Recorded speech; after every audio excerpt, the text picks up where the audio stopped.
करीब happy happy biscuit लिए थे। तो यहाँ पे मैंने 5-5 रुपए के हैप्पी हैप्पी बिस्किट के पैकेट लिए थे। 8 अगर आपको 10 के मिल जाए तो आप 4 से भी बना सकते हैं। तो अब मैंने यहाँ पे एक मिक्सी का जार लिया है। तो अब हम हमारे सारे के सारे बिस्किट्स को इन मिक्सी के जार में डाल देंगे और डालने के बाद हम इसका एक फाइन पाउडर बनाएंगे। मेरे ख्याल से 8 पैकेट बिस्किट इस मिक्सी के जार में नहीं आएंगे, तो जितने बिस्किट आते हैं उतने डाल लेते हैं। तो यही इतने ही बिस्किट हमारे मिक्सी के जार में आए हैं। तो अब हम इसमें 2 चम्मच के करीब चीनी ऐड कर देते हैं। तो अब मैंने यहाँ पे चीनी ऐड कर दी और चीनी ऐड करने के बाद हम हमारे मिक्सी के जार को ढक्कन देकर इसका एक फाइन पाउडर बना लेंगे। तो अब मैंने यहाँ पे इसका पाउडर बना लिया है। तो मैं ओपन करके दिखा देती हूँ। तो आप देख सकते हैं हमारा यहाँ पे बिस्किट का पाउडर बनकर तैयार है। तो अब हम हमारे इस पाउडर को एक बाउल में निकाल लेते हैं और इस पाउडर को बाउल में निकालने के बाद हम हमारे बाकी बचे हुए बिस्किट को भी मिक्सी के जार में डालकर इसका भी फाइन पाउडर बना लेते हैं।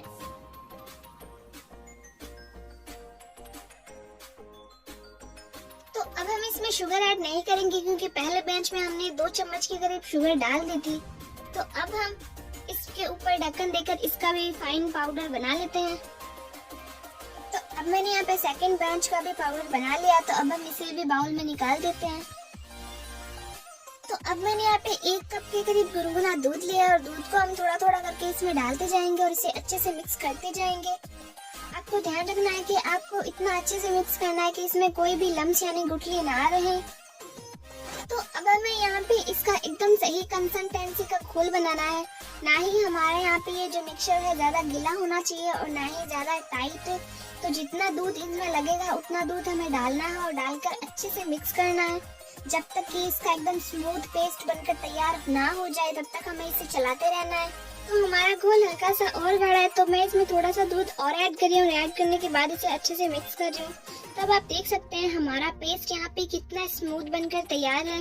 तो 1 कप के करीब दूध ऐड किया है मैंने इसमें। तो केक बनाने के लिए हम हमारे कुकर को प्री हीट होने के लिए रख देते हैं।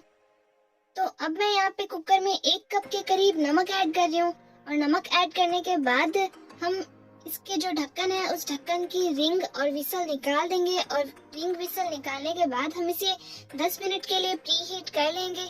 तो हमारा कुकर यहाँ पे प्री हीट हो रहा है, तब तक हम हमारे केक के बर्तन को तैयार कर लेते हैं। तो आज हम केक इस बर्तन में बनाने वाले हैं। तो सबसे पहले हम इस बर्तन के चारों तरफ अच्छे से तेल अप्लाई कर देंगे। आपको बर्तन के चारों तरफ अच्छे से तेल अप्लाई कर देना है और उसके बाद मैं यहाँ पे इसमें बटर पेपर ऐड कर रही हूँ। तो मैंने यहाँ पे इस बटर पेपर को घर पे बनाया है। अगर आपको घर पे बनाना सीखना है तो मैं उसकी लिंक नीचे डिस्क्रिप्शन बॉक्स में दे दूंगी, आप देख सकते हैं। तो हमने अब अच्छे से बटर पेपर के ऊपर भी तेल अप्लाई कर दिया है। तो अब हम हमारे बैटर में इनो ऐड करेंगे। तो मैंने यहाँ पे ग्रीन फ्लेवर वाला इनो लिया है, अगर आप चाहें तो ब्लू फ्लेवर भी ले सकते हैं। तो अब हम हमारे इनो को इस केक के पेस्ट में डाल देंगे और डालने के बाद इसके ऊपर हल्का सा दूध डालेंगे ताकि हमारा जो इनो है वो एक्टिव हो जाए। और इनो को एक्टिव करने के बाद हमें इसे एक ही डायरेक्शन में चलाना है, आपको डायरेक्शन चेंज नहीं करनी है। आपको इस बात का ध्यान रखना है जब तक हमारा इनो इसके अंदर अच्छे से मिक्स ना हो जाए तब तक हमें इसे एक डायरेक्शन में चलाते रहना है। तो अब हमने इनो डालकर एकदम अच्छे से मिक्स कर दिया है। तो अब हम हमारे बैटर को हमारे बर्तन में डाल देते हैं।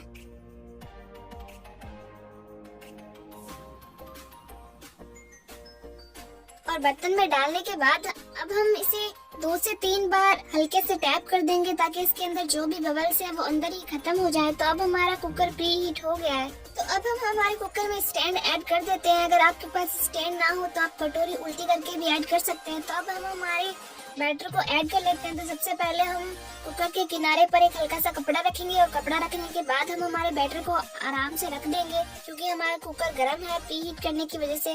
तो अब हम इसे बेक करेंगे हमारे केक को, और बेक आपको विदाउट विसल और रिंग करना है। तो अब हमारा केक बेक हो रहा है, तब तक हम इसके ऊपर की क्रीम बना लेते हैं। तो क्रीम बनाने के लिए मैंने यहाँ पे 2 चॉकलेट लिए और आप चाहे तो कोई भी चॉकलेट यूज कर सकते हैं। तो अब हम हमारी चॉकलेट को यहाँ पे तोड़कर इस बाउल में डाल देते हैं।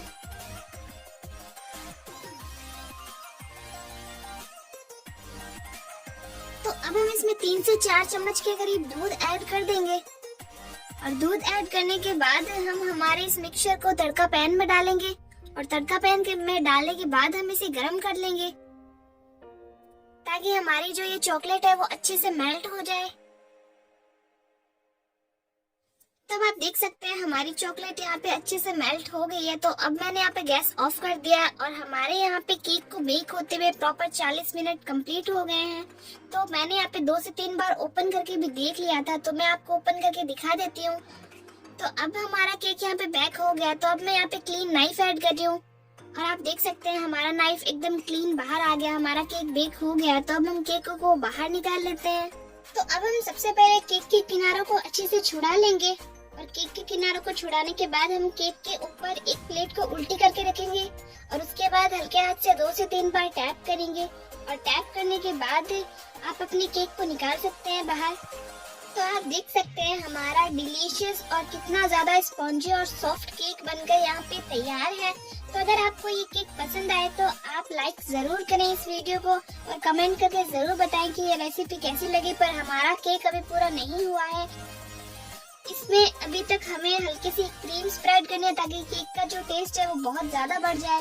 तो अब हमने यहाँ पे जो क्रीम चॉकलेट को मेल्ट करके बनाई थी वो क्रीम हम इसके ऊपर अच्छे से स्प्रेड कर देते हैं ताकि हमारा जो केक है वो बहुत ज्यादा डिलीशियस और यम्मी बने। और जब आप ये केक किसी को सर्व करो तो वो आपकी तारीफ करता ना थके। तो आप देख सकते हैं हमारा केक कितना ज्यादा डिलीशियस लग रहा है।